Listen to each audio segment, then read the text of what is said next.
فترضى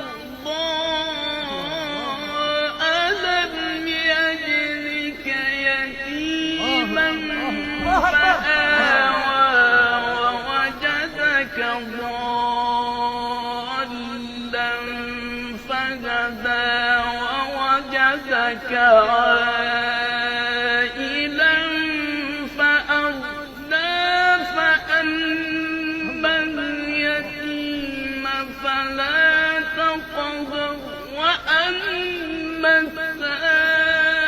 السائل فلا تنهر وأما بنعمة ربك فحدث بسم الله الرحمن الرحيم اقرأ باسم ربك الذي